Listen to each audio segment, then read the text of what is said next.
그분은 절대 약한 자가 아니었습니다. 사람들이 봤을 때 지금도 예수 믿는 사람들이 시시해 보일지 모르지만 예수님은 절대 시시하고 약한 분이 아니십니다. 사회학자 엄기호 선생은 이 시대를 조급증 환자, 우울증 환자, 흥분증 환자, 모든 사람의 마음속에 영웅을 기다리는 시대가 됐다. 그런데 엄기호 선생은 그렇게 말합니다. 조울증 환자, 우울증 환자, 흥분증 환자들이 가득한 세상이지만 정치적인 영웅을 기다릴 뿐이지 진정한 영적인 영웅, 내 인생의 근본적인 모든 문제를 해결할 수 있는 진정한 영웅은 찾지도 않고 기다리지도 않고 바라지도 않는다 그랬습니다. 그러나 세상은 진정한 영웅이 어디가 있었겠습니까? 역사가 말해주지 않았습니다. 미국의 유니온 신학교의 현경은 고수는 그런 말을 합니다. 예수님은 연약한 것 같지만 그분의 목소리는 힘이 있었다.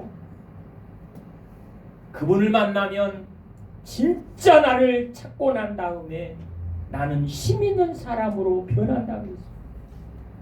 진짜 힘 있는 사람이 누군가 하고 봤더니 상대방의 마음을 이해할 줄 알고 상대방의 마음을 공감할 줄 알고 상대방의 마음과 소통할 줄 아는 사람이 힘 있는 사람인데 남들이 보기에 힘 있는 사람처럼 보이려고 하지 이 세상은 힘없는 사람들의 공동체가 되어져 가고 있다 그랬습니다. 현경은 교수가 그렇게 말합니다. 자신이 원하는 모든 것을 가진다 할지라도 그 사람에게 힘이 생기는 거냐? 아니다 그랬습니다. 그런데 우리 주님은 오늘 뭐라고 말합니까? 이사야 선지자를 통해서 남들이 봤을 때는 내가 힘이 없는 것처럼 보이지만 강한 자로 오신다 그랬어요. 강한 자로 임하신다 그랬어요. 우리는 점점 더 약해져 갑니다. 점점 더 연약해져 갑니다. 길이요 진리요 생명 되신 주님, 우리 인생의 최고의 선물 예수 그리스도를 영접하지 않고는 우리는 평생토록 약한 자의 삶을 살 수밖에 없습니다. 강한 자 되신 주님 받아들입시다. 아멘. 영접합시다. 아멘. 세상에서 가장 강력한 힘을 갖고 있는 파워를 갖고 있는 예수 그리스도를 영접한다면 우리의 삶은 절대로 약하지 않습니다. 우리의 영향력은 약하지 않습니다. 우리의 기백은 약하지 않습니다. 우리의 선함도 우리의 착함도 약하지 않습니다. 강력한 힘을 갖고 있는 권세와 능력을 갖고 있는 예수 그리스도 내 마음속에 잉태되고 탄생하는 축복 선물로 받읍시다. 아멘.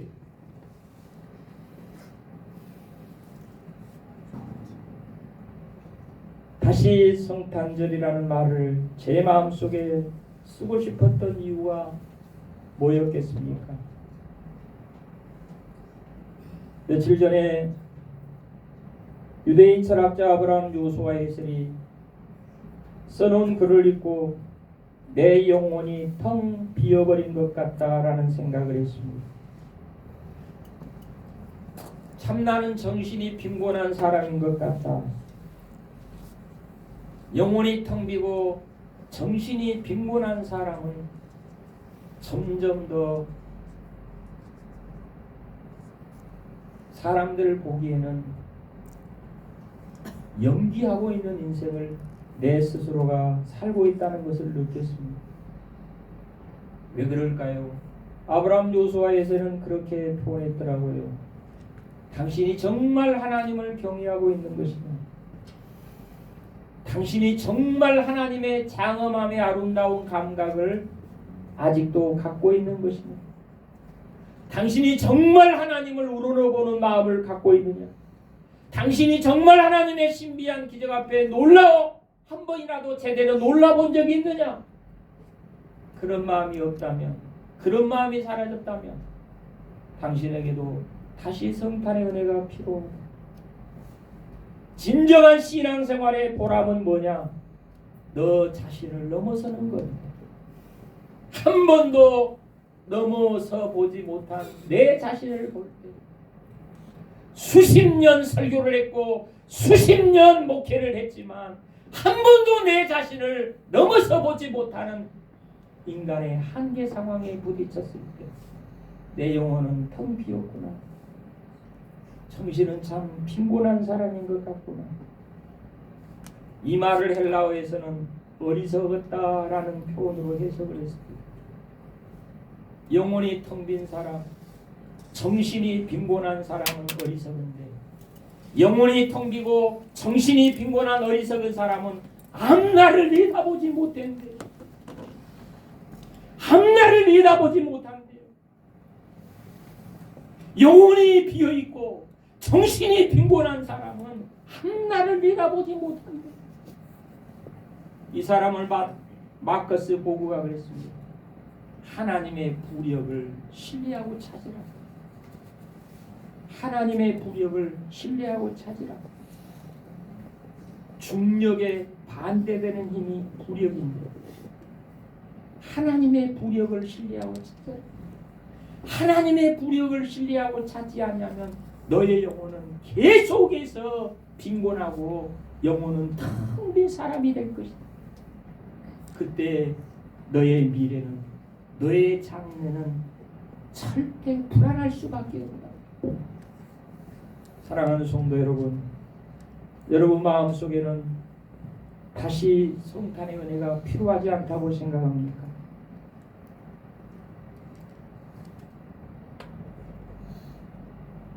모든 사람은 숨을 쉬어야 된대요. 평화의 노래꾼 홍순관 씨가 노래할 때 나는 하나님 앞에 나갈 때마다 내 숨을 쉬고 싶다. 내 숨을 쉬고 싶다. 너무 많은 사람들이 자기 숨을 쉬지 못하고 있다. 막혔어요. 어딘지 모르게 사방이 지금 막혔어요. 모든 사람들이 자기 숨을 쉬지를 못하고 있대. 나무 한 그루도 자기 숨을 쉬고 있는데 세상에 하나님의 거룩한 형상으로 지음받은 사람이, 인간이, 하나님의 형상으로 지음받은 인간이 자기 숨을 쉬지 못하고 있대. 자기 숨을 쉬어야 보람도 있고 사명이 뭔지도 알고 내가 왜 인생을 살아야 되는지 목적도 가치도 의미도 알게 될 터인데 자기 숨을 쉬지를 못하고 있고, 그러면서 홍순관 씨가 이렇게 말합니다. 자기 숨을 쉬어야 생명의 평화를 맛보게 됩니다. 사랑하는 성도 여러분, 저와 여러분의 마음속에 주님이 다시 잉태하고 탄생하셔서 나다운 숨을 회복합시다. 아멘. 나다운 숨을 쉬시고, 나다운 숨을 쉬시고 나다움을 회복할 때 진정한 평화를 하나님께로부터 선물로 받게 될 줄 믿습니다. 아멘. 시 한 편을 읽어도 네 가지 유익을 가져다 준다는 고두현 씨가 그런 글을 써놨더라고요.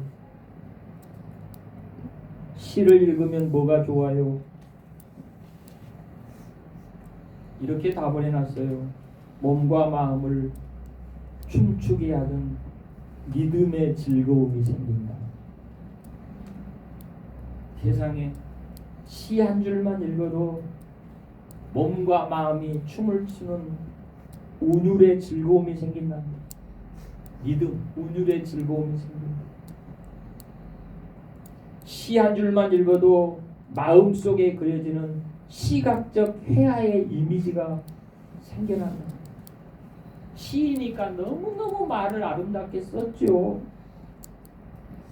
시 한 줄만 읽어도 시 속에 숨어있는 아름다운 상상력 때문에 찌들어진 양심이 정화된다.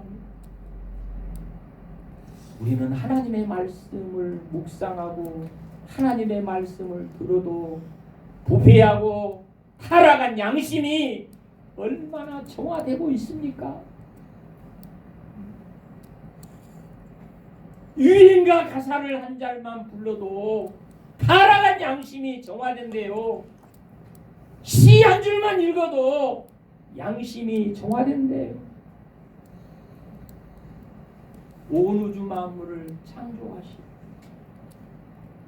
인간의 생사화복을 주관하시는, 낮추기도 하고 높이기도 하고 죽이기도 하고 살리기도 하고 가난하게도 하고 부자되게 하시는 주님이 내 안에 계시는데 생명의 말씀을 읽고 듣는 순간 어찌 우리 마음이 타락한 양심이 정화되지 않는다면 우리 다시의 은혜가 필요하다. 다시의 은혜가 필요한 거 아닙니까? 아멘. 다시 성탄의 은혜가 필요한 거 아닙니까?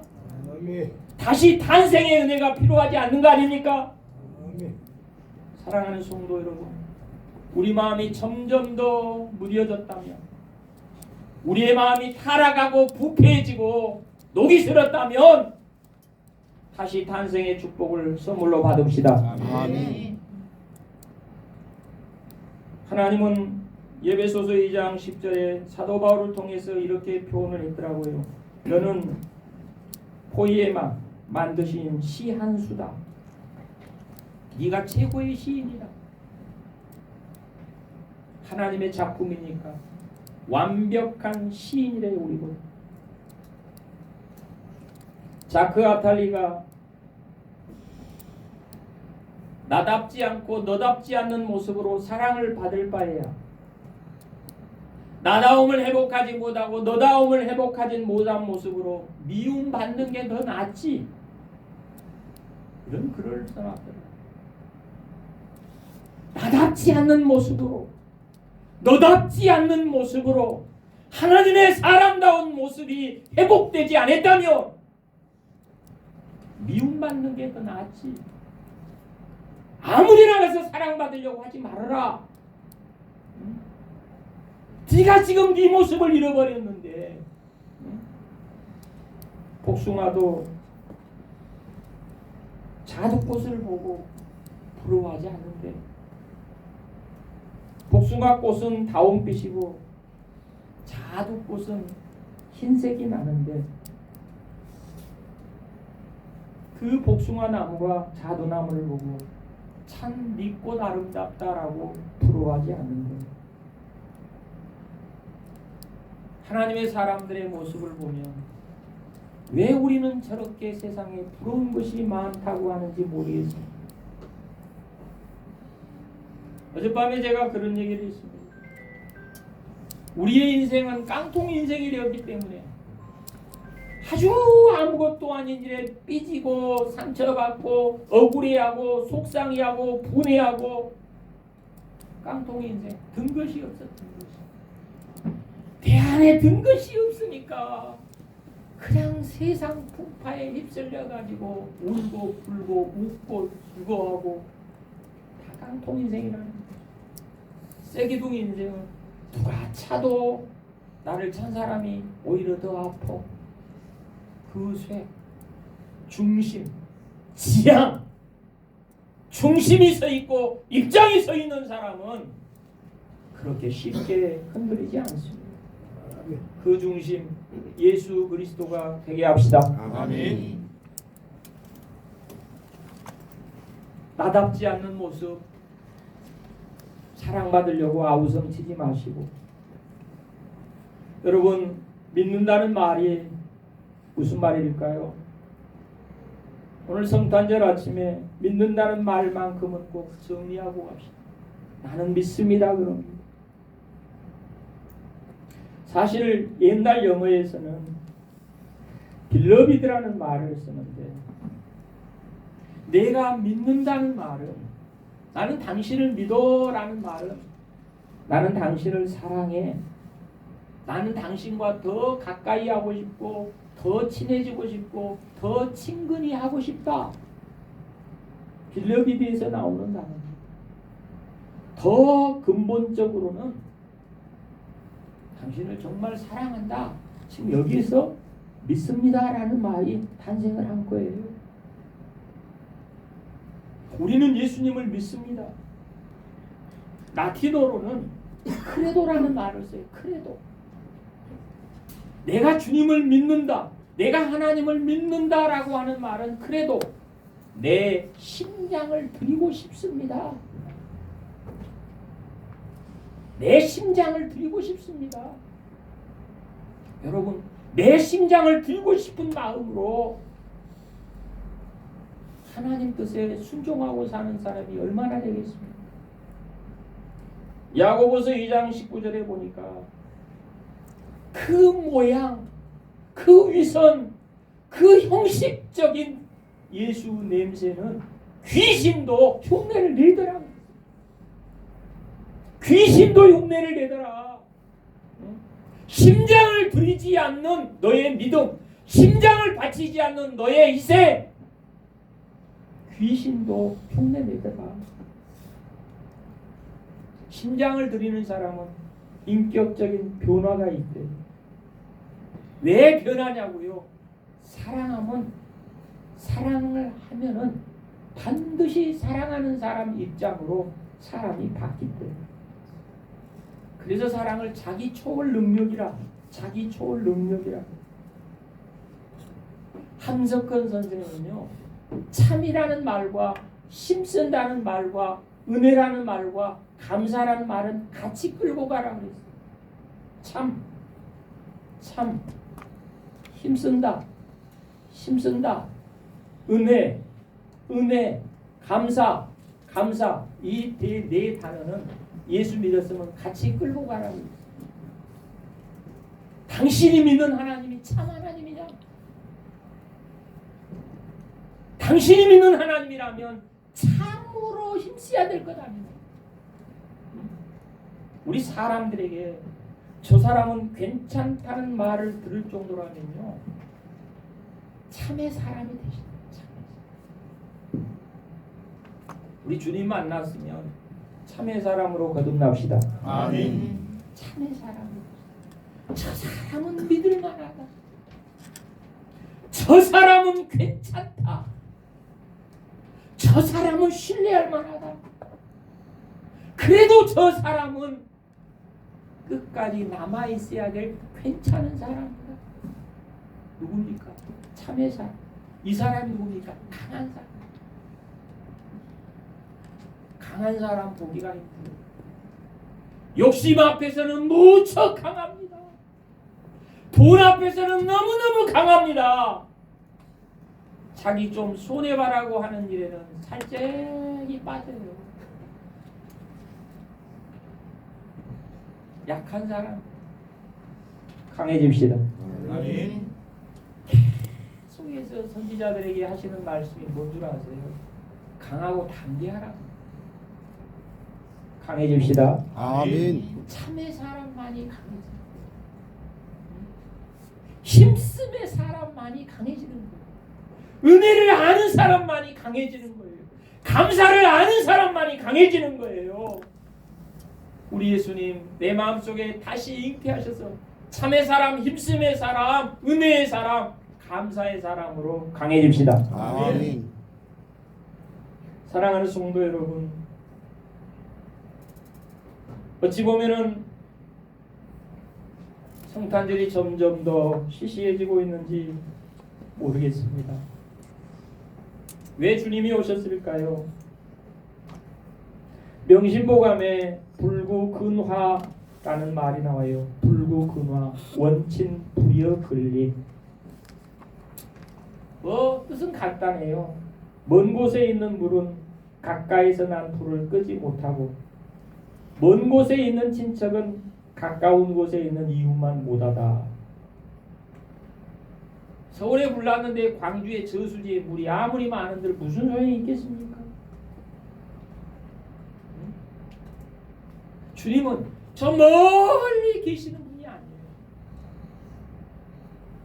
쉽게 표현할게요. 우리 마음속에 지금 불났어요. 불 끄시려고 오는 거예요. 멀리 계시지 않고 마음의 질병, 육체의 질병, 영혼의 질병, 걱정, 근심, 얼마나 우리 하루도 내 마음속에 불안함이, 근심이, 두려움이 사라질 날이 없어요. 불구, 군화, 원친, 불여, 근림, 가장 큰 문제를 멀리서 보고 구경만 하시는 주님이 아니세요. 빨리 지금 가까이 오시고 싶었어요. 그래서 탄생하신 거예요. 탄생하신. 그래서 제가 어젯밤에 그랬어요. 한번 따라합시다. 은혜는 간섭하신다. 간섭하신다. 은혜가 뭐예요? 우리를 간섭하러 오신 거예요. 불 끄러 오셨다니까. 네 인생에 화가 많다, 상처가 많다, 아픔이 많다. 영국, 프랑스, 독일에서는 지금 고독청을 세워요. 고독청, 외로움 병청. 너무 사람들이 외로워, 짠해 죽겠어, 불쌍해 죽겠어. 오직이나 고독하다, 외롭다고 외치는 사람이 너무 많아서 지금 우리보다 더 정신적 한 단계 수준이 있는 나라에서는 고독청을 만들고 있어요. 검찰청을 만드는 게 아니라 고독청을 만들어. 응? 외로운 사람들이여, 이 청사에 다 오세요. 약 처방해 줄게요. 약 먹고 고독이 떠난다면 이 세상의 모든 문제가 해결되겠죠. 이런저런 인생의 모든 문제를 근본적으로 해결하실 수 있는 분은 예수 그리스도밖에 없습니다. 아멘. 여러분은 그렇게 말할까요? 목사니까 그렇게 설교하겠죠? 아닙니다. 제가 만나보니까 분명히 주님은 살아계십니다. 아멘. 매 순간 하나님 은혜를 주시는데 그 은혜가 뭐라고요? 간섭하신다니. 간섭하신다. 야 이놈아, 너 좀 잘못된 것 같다. 간섭하셔. 계속해서 훈련시키고 연단시키고 고통을 통해서, 질병을 통해서, 근심을 통해서 끊임없이 간섭을 하셔. 응? 간섭하시려고 오셨더라고요. 또 하나 따라합시다. 인생을 정리한다. 주님이 오신 것 간섭하시고 우리 인생 모든 근본적인 문제 정리해 주시려고 오셨습니다. 아멘. 만납시다. 아멘. 그분 만나서 인생 정리합시다. 만나서 정리하셔야 돼요. 잠언 18장 14절에 보니까 약한 사람들은 뿌리가 드러난 식물처럼 위태롭다. 북돋아 줘야 된다. 북돋아 줘야 된다. 이 북돋아 줘야 된다는 말을, 여러분 흙을 돋아주는 그 나무가 뿌리가 보이면 흙으로 이렇게 붙잖아요. 부서. 이걸 가리켜서 북돋아 준다고 해요. 제가 어제 식당에서 어떤 목사님하고 경찰청에서 예배를 드리고 나와서 식사를 하는데 저하고 둘이 국어사전을 찾아보자고 그랬어요. 제가 갑자기 목사님은 나보다 시골에서 지금도 살고 농사를 나보다 잘한다고 맨 그러니까 북돋아 주는 거 북이 맞소 붓이 맞소. 둘이 찾아봤어요. 그러니까 옆에 있는 분이 국어는 너무 어려워요. 북이 맞든 붓이 맞든 하여튼 뭐 찾아보시고, 하나님께서는 우리에게 다 지금 드러나 버렸어요. 삐쩍 마르는 나무처럼 그냥 북돋아 주러 오신 거예요. 북을 돋든 붓을 돋든 하여튼 북돋아 주시려고 오셨다. 그래서 제가 그랬습니다. 사람이 샬롬이라는 말을 쓸 때는 안녕하냐, 온전하냐, 여러 가지 단어 중에 제가 그랬어요. 이 샬롬이라는 말은, 하나님께서 우리에게 평화라는 말은 제가 어젯밤에 그런 얘기를 했어요. 차를 사놓고 너무너무 차가 좋아서 1년 내내 운행도 안 하고 있으면 그 차는 샬롬하지 못한 것이다. 컴퓨터를 사놓고 계속해서 켜놓지도 않고 쓰지도 않고 사용하지도 않는 그 컴퓨터는 샬롬하지 못한 것이다. 1,000원짜리 신발을 샀어도 잘 신고 다니는 것이 샬롬이다. 하나님은 우리를 이 땅에 보내실 때 샬롬의 은혜를 누리도록 분명한 목표와 사명을 주셔서 파송하셨습니다. 아멘. 여러분 샬롬의 은혜 누립시다. 아멘. 내가 어떻게 태어나느냐 중요하잖아요. 제가 말했잖아요. 내가 이 세상에 잘 태어났다라고 마음속에 확신을 갖는 순간부터 행복하고 성공하고 승리한다. 마지막으로 제가 두 마디를 하고 싶어요. 김은주가 써놓은 글을 보니까 이런 표현을 썼어요. 나보다 힘이 없다고 생각하는 사람을 볼 때 고개를 숙여보세요. 당신은 참 A가 있는 사람이에요. 도울 방법이 없다는 것을 알게 된 이후로도 미소를 거두지 말고 크게 한번 웃어주세요. 나보다 앞서지 못한 것을 알게 된 그 사람을 얕보지 않고 한번 존중해 보세요. 그가 나에게 줄 수 있는 게 아무것도 없다는 것을 알면서도 그의 옆에 있다면 당신은 진짜 우정이 뭔지를 아세요. 이 사람을 가리켜서 당신은 본래의 힘을 갖고 있고 근본의 힘을 갖고 있고 참나무의 힘을 갖고 있고 나력의 힘을 가진 사람이니까요. 세상에 그분 없더라고요. 나한테 예의 지켜주신 분이 누군가고 봤더니 진짜 주님이시더라고요. 아멘. 아주 나는 벌정머리 같고 금방지고 아주 싹수가 없는 놈인데 그래도 순간순간 위로해 주시고 품어주시고 안아주시고 데려다주시고 업어다주실 때 하나님의 은혜밖에 없다는 것을 생각하면서 그분은 최고로 예의가 좋으신 분입니다. 아멘. 예의가 있으십니다. 여러분 제가 늘 말하지요. 품격은요. 예수 믿는 사람의 품격은 불량한 사람의 마음을 바로 잡습니다. 아멘. 품격은 바로 잡는다. 진리라는 말은 나의 불량한 마음을 잊어버리게 한다. 이런 말이거든요. 우리가 진리의 사람으로 살고 품격 있는 사람으로 나력의 힘, 본래의 힘, 근본적인 힘을 사람들에게 선물하시려면 예의, 미소, 존중, 우정, 진짜 예의, 진짜 미소, 진짜 존중, 진짜 우정을 나눌 때 우리는 이 땅에 평화의 사람이 될 수 있다는 겁니다. 사랑하는 성도 여러분, 다시 잉태하고 다시 탄생의 축복을 선물로 받아 진짜 예의 있는 사람으로 거듭납시다. 아멘. 그런 말을 제가 듣고도 사실은 마음이 아플 때가 있어요. 당신은 계급장이 있습니까? 라는 말을 썼어요. 당신은 계급장이 있습니까? 목사가 뭔 계급장이 있습니까? 목사가 무슨 계급장이 있겠어요? 여러분은 세상에 나가시면 과장님, 부장님, 사장님 다 계급장이 있죠. 목사는 계급장이 없어요.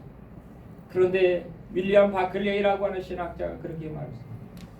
왜 목사에게 계급장을 안 줬는 줄 아느냐? 왜 계급장이 없는 줄 아느냐?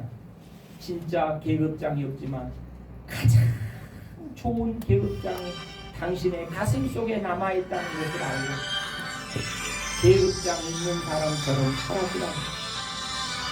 설교 그만해라고 이제. 계급장 있는 사람 누구냐고요? 윌리엄 바클레이는 그렇게 말했어요. 우리나라 사람들은 꼰대가 있고 아재가 있고 선배가 있고 형님이 있지만 윌리엄 바클레이는 그런 말을 하나도 모르니까 형님이라는 단어를 썼어요. 당신이 형님. 그 형님이 뭐냐고요?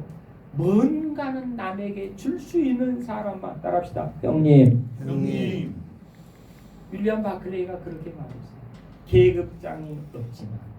계급장이 없지만 너 안에 있는 모든 것을 줄 수 있는 사람만 형님이다. 우리나라에서는 꼰대, 아재, 꼰대라는 말 듣기 싫잖아요. 그래도 아재라는 말은 좀 괜찮아요. 선배라는 말은 참 듣기 힘든 말이라. 그런데요, 윌리엄 바클레이는 그렇게 말했어요. 계급장은 없지만 내 안에 있는 모든 것을 줄 수 있는 마음은 누구라고요? 형님. 형님의 영성을 회복합시다. 아멘. 마지막으로 빈센트 반 고흐가 동생 테오에게 이런 얘기를 써놨습니다. 나는 항상 두 가지 고민이 있고 한 가지는 미쳤다 그랬어요. 두 가지 고민이 뭔고 했더니 내가 어떻게 하면 돈 걱정 안 할까 고민했다. 그러면서도 한 가지 고민이 있어요. 그래도 나는 그림을 더 잘 그려야 돼. 돈 걱정 되지만 그림을 더 잘 그려야 돼. 그러면서 이렇게 말했습니다. 나는 노란색에 미친 사람이다. 무슨 색이에요?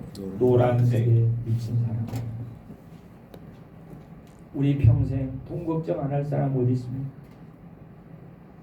우리 평생 믿음이라고 하는 영성의 사람으로 산다는 게 얼마나 어렵습니까? 그런데도 빈센트 반 고흐는 그렇게 말했어요.